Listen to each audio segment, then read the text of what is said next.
28 फरवरी 2026 से शुरू हुई ईरान वर्सेस अमेरिका इजराइल की यह जंग खत्म होने का नाम ही नहीं ले रही है। हालांकि पिछले महीने से लगातार कोशिश करी जा रही है इस जंग को रोकने की, जिसमें पाकिस्तान भी कई बार एक अच्छे बिचौलिए बनने की नाकाम कोशिश कर चुका है।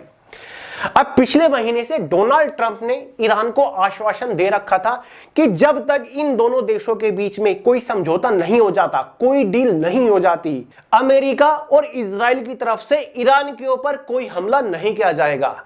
तब ईरान ने अमेरिका से एक सवाल भी पूछा था कि अगर इजराइल ईरान के ऊपर कोई हमला कर देता है तो उसका क्या। तब डोनाल्ड ट्रंप ने जवाब दिया था कि भाई ये जो जंग चली हुई है ना, इजराइल और अमेरिका ने ईरान के ऊपर हमले बोल रखे हैं, इसके जो भी फैसले लेता है वो डोनाल्ड ट्रंप लेता है। डोनाल्ड ट्रंप ने कहा कि सारे फैसले मेरे रहते हैं, अमेरिका के रहते हैं, और इजराइल के जो प्रधानमंत्री है नेतन्याहू, वो भी कुछ भी एक्शन लेने से पहले डोनाल्ड ट्रंप से पूछते हैं। बिना डोनाल्ड ट्रंप के पूछे नेतन्याहू यानी कि इजराइल कुछ नहीं करता, एक भी अटैक नहीं करता, ऐसा डोनाल्ड ट्रंप ने कहा था। ठीक है, तो भाई इस जंग को रोकने की पूरी कोशिश करी जा रही है पिछले महीने से। हालांकि इस संडे यानी कि इस रविवार पाकिस्तान के जो गृह मंत्री है, जिनका नाम क्या है, मोहसिन नकवी, रविवार को यानी कि पाकिस्तान की तरफ से शहबाज शरीफ का एक मैसेज लेकर ईरान भी गए थे।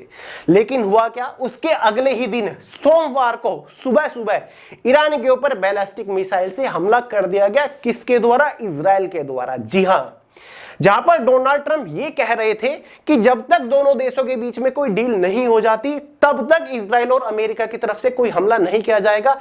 लेकिन जैसे ही रविवार को मोहसिन नकवी ईरान पहुंचे, तुरंत अगले ही दिन सुबह सुबह मंडे के दिन इजराइल ने ईरान के ऊपर हमला क्यों कर दिया? क्या इजराइल डील नहीं चाहता? क्या इजराइल इस जंग को रोकना नहीं चाहता? ठीक है, तो ये सवाल मीडिया के अंदर फिलहाल गूंज रहे हैं। अगर ऐसा ही चलता रहा तो इस तरीके से तो पूरी दुनिया के अंदर जो इकोनॉमिक है वो क्राइसिस कर जाएंगी और साथ ही भूखमरी आ जाएंगी। भारत के ऊपर भी बहुत ज्यादा स्ट्रेस पड़ रहा है इस जंग का। तो अब सवाल उठता है कि इजराइल ने अटैक क्यों किया? न्यूज में यही चीज छाई हुई है। तो भाई देखिए, पहले इजराइल ने हमला नहीं किया। जी हां, इजराइल अपनी बात पे अड़ा हुआ था। जैसे ही डोनाल्ड ट्रंप ने वायदा किया ईरान से कि हमारी तरफ से कोई हमला नहीं किया जाएगा, बिल्कुल इजराइल कोई हमला नहीं कर रहा था। लेकिन पहला हमला यहां पर ईरान की तरफ से किया गया। जी हां, ईरान ने पहले इजराइल की कई जगहों को यहां पर टारगेट किया। जी हां, कई बड़े बड़े शहरों को, यहां तक कि तेल अवीव जो उसकी राजधानी है उसको भी यहां पर टारगेट किया गया और बैलिस्टिक मिसाइल से, ड्रोन से हमले किए गए रात को ही। ठीक है, जब इजराइल के ऊपर अटैक हुआ उसके जवाब में इजराइल ने ईरान के ऊपर बैलिस्टिक मिसाइल छोड़ी और कई सारे अलग अलग शहरों को, ठिकानों को यहां पर टारगेट किया। सबसे ज्यादा जो टारगेट किया गया उनकी जो पेट्रोकेमिकल फैक्ट्री या फिर तेल के भंडार है उनके ऊपर टारगेट करने की कोशिश करी। ईरान का जो करुण पेट्रोकेमिकल फैक्ट्री है, इजराइल ने उसके ऊपर अटैक किया। ठीक है, इजराइल ने ईरान की कौन कौन सी महत्वपूर्ण जगहों को यहां पर टारगेट किया?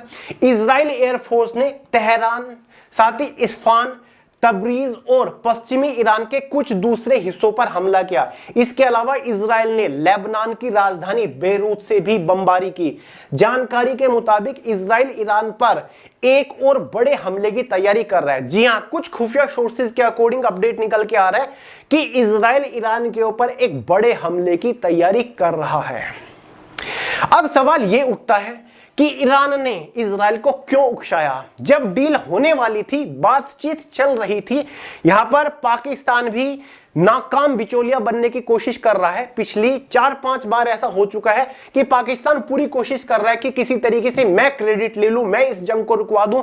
हालांकि वो लगातार नाकाम है इस बात में, लेकिन फिर भी शहबाज शरीफ ने गृह मंत्री मोहसिन नकवी को रविवार को ईरान में भेज दिया। कुछ मैसेज दे के, मैसेज क्या था वो अभी तक नहीं पता चला। ठीक है, तो पहले ईरान ने ही इजराइल के ऊपर अटैक किया, उसके बाद इजराइल ने ईरान के ऊपर यहां पर अटैक किया था।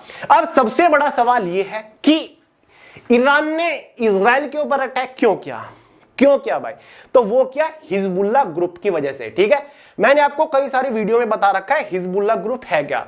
देखिए हिजबुल्लाह ग्रुप जो है ये एक नॉन पॉलिटिकल, ठीक है, गैर राजनीतिक संगठन है जो कि फिलहाल लेबनान और ईरान के अंदर एक्टिव है, ज्यादा मात्रा में लेबनान के अंदर एक्टिव है।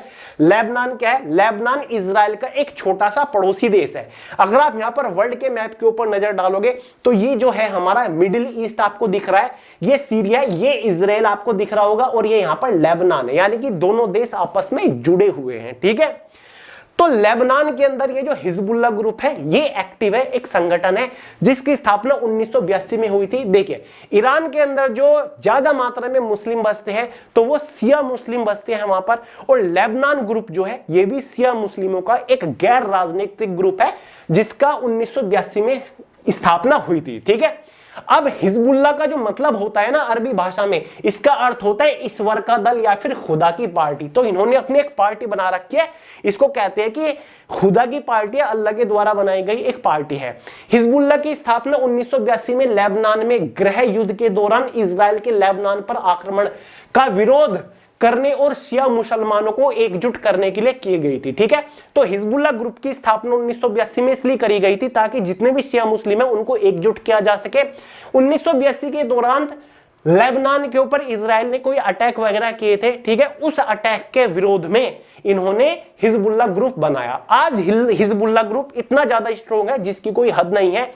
जो लेबनान की सरकार है ना, जो लेबनान की आर्मी है, उससे भी ज्यादा स्ट्रॉन्ग है ये, उससे भी ज्यादा एडवांस हथियारों का जखीरा लेबनान संगठन के पास है, उससे भी ज्यादा एडवांस ड्रोन मिसाइलें लेबनान संगठन रखता है, उससे भी ज्यादा आर्मी है लेबनान संगठन के पास, जितनी लेबनान मतलब हिजबुल्लाह ग्रुप के पास जितनी लेबनान के पास नहीं है। ठीक है, लेबनान के पास इतनी बड़ी आर्मी, इतने स्ट्रॉन्ग हथियार पावर नहीं है जितनी हिजबुल्लाह ग्रुप के पास है। ठीक है, तो हिजबुल्लाह ग्रुप जो है वो हमेशा से इजराइल के खिलाफ रहा है। जब से जंग शुरू हुई है तो ईरान की तरफ होकर हिजबुल्लाह ग्रुप इजराइल के ऊपर अटैक कर रहा था, इजराइल के ऊपर ड्रोन वगैरह छोड़ रखे थे। ठीक है, तभी से लगातार इस हिजबुल्लाह ग्रुप को खत्म करने के लिए, इस हिजबुल्लाह ग्रुप को तोड़ने के लिए इजराइल लेबनान के ऊपर अटैक कर रहा था। लेबनान के अंदर हिजबुल्लाह संगठन के जितने भी अड्डे हैं उनके ऊपर अटैक कर रहा था। ठीक है, तो इन अटैक से परेशान हिजबुल्लाह हो चुका था। हिजबुल्लाह ने ईरान से मदद मांगी और ईरान ने हिजबुल्लाह की सपोर्ट में आके इजराइल के ऊपर रात में अटैक कर दिया। ठीक है, तो यह कारण था कि ईरान ने, ठीक है, आश्वासन के बाद भी, जहां पर इन दोनों देशों ने कहा था कि हम को आने वाले कुछ हफ्तों तक अटैक नहीं करेंगे, फिर भी ईरान ने इजराइल के ऊपर अटैक कर दिया। तो यह कारण था क्योंकि यहां पर इजराइल हिजबुल्लाह ग्रुप के ऊपर पीछे लगातार पड़ा हुआ है। और जब यह बात हुई थी कि कोई भी देश अब हमला नहीं करेगा, तब इजराइल ने कहा था कि हम ईरान के ऊपर हमला नहीं करेंगे, लेकिन हम हिजबुल्लाह ग्रुप को, हिजबुल्लाह संगठन को नहीं छोड़ेंगे। देखिए हिजबुल्लाह संगठन को कुछ देशों ने आतंकी संगठन भी घोषित कर रखा है, जिसमें अमेरिका भी है, ठीक है, जिसमें ब्रिटेन भी है, जिसमें इजराइल भी है। कई सारे देशों ने इनकी आतंकवादी गतिविधियों से चीजों को लेकर इनको आतंकवादी संगठन भी बोल रखा है। ठीक है, इनकी विचारधारा क्या है? यह ईरान की 1979 की इस्लामी क्रांति और शिया धर्मगुरु आयतुल्लाह रुहुल्लाह खमेनी की विचारधारा से गहराई से प्रेरित है। ठीक है, तो भाई ये एक शिया मुस्लिम संगठन है, गैर राजनीतिक ग्रुप है, जो कि फिलहाल लेबनान के अंदर एक्टिव है, जो कि विरोध करता है इजराइल का। और ये जब इजराइल और हमास का कॉन्फ्लिक्ट चल रहा था तो ये हमास की सपोर्ट में खड़ा था। किसकी? हमास की सपोर्ट में हिजबुल्लाह ग्रुप खड़ा था। तो फिलहाल ये दोबारा हमले शुरू हुए हैं वो हिजबुल्लाह संगठन की वजह से शुरू हुए हैं। ठीक है, तो ये मैंने आपको इनकी पूरी हिस्ट्री बता दी है। तो हालांकि अब भी पाकिस्तान लगातार नाकाम कोशिश कर रहा है कि हम इस जंग को रुकवा दें, क्योंकि यहां पर ईरान ने भी अपनी कुछ शर्तें रख रखी हैं। कुछ शर्तें ऐसी हैं, ईरान चाहता है कि उनके ऊपर कोई भी कार्रवाई नहीं होनी चाहिए, जो भी नुकसान हुआ है ईरान का उसकी भरपाई के लिए कुछ रकम भी, मोटी रकम अमेरिका के सामने रख रखी है। साथ ही उनके जो न्यूक्लियर साइट्स वगैरह है उनके ऊपर जो जांच वगैरह चल रही है वो सारी की सारी जांच वगैरह हटाई जाए और फ्यूचर के लिए सिक्योरिटी का आश्वासन दिया जाए, सिक्योरिटी की गारंटी किसको दी जाए? ईरान को। और ईरान चाहता है कि जो स्ट्रेट ऑफ हॉर्मुज है उसके ऊपर इन्हीं का ही कब्जा रहे, ईरान का ही कब्जा रहे, ताकि वो सभी देशों के जो वेसल्स होते हैं उनसे अपना टैक्स वगैरह वसूल सके। लेकिन ये शर्तें अमेरिका मानने को तैयार नहीं और जो अमेरिका की शर्तें हैं उसे ईरान मानने को तैयार नहीं। तो इसी वजह से पाकिस्तान जबरदस्ती बीच में इन्वॉल्व है कि मैं किसी तरीके से इनका मध्यस्थ यानी कि मीडिएशन करा सकूं, ठीक है, किसी तरीके से इस जंग को रुकवा सकूं। और 4-5 कोशिश कर चुका है पाकिस्तान, लेकिन फिर भी पाकिस्तान कामयाब नहीं हुआ है इस चीज में। हालांकि अब जैसे ही इजराइल ने यह हमला किया, डोनाल्ड ट्रंप ने तुरंत इजराइल के जो प्रधानमंत्री हैं नेतन्याहू उनको कॉल किया और उनसे गारंटी ली कि अगर ईरान की तरफ से कोई हमला भी होता है इजराइल के ऊपर तो भी उसका जवाब नहीं देना है, ठीक है, हमले की जवाबी कार्रवाई नहीं देनी है, डोनाल्ड ट्रंप ने नेतन्याहू को कहा और नेतन्याहू ने इस बात के ऊपर एग्री भी कर लिया है, ठीक है। तो इससे पता चलता है कि दोनों के बीच में कोऑर्डिनेशन फिलहाल ठीक ठाक बना हुआ है, क्योंकि यहां पर डोनाल्ड ट्रंप ऐसी दलदल में फंस चुके हैं उससे निकलना मुश्किल हो रहा है। तो डोनाल्ड ट्रंप कुछ भी करके इस जंग को रोकना चाहते हैं, क्योंकि डोनाल्ड ट्रंप की तरफ पूरी दुनिया उंगली उठा रही है, क्योंकि हर एक कंट्री को बहुत ज्यादा नुकसान उठाना पड़ रहा है। चलो मेरे भाई, फिलहाल इस अपडेट में इतना ही था। राइजिंग भारत हमारा नया चैनल है, अगर आप जियोपॉलिटिक्स में जरा भी इंटरेस्ट रखते हैं तो चैनल को सब्सक्राइब करें, बेल आइकन को पे सेट कर लो। मिलते हैं अगली वीडियो में बहुत ही जल्द, तब तक के लिए जय हिंद।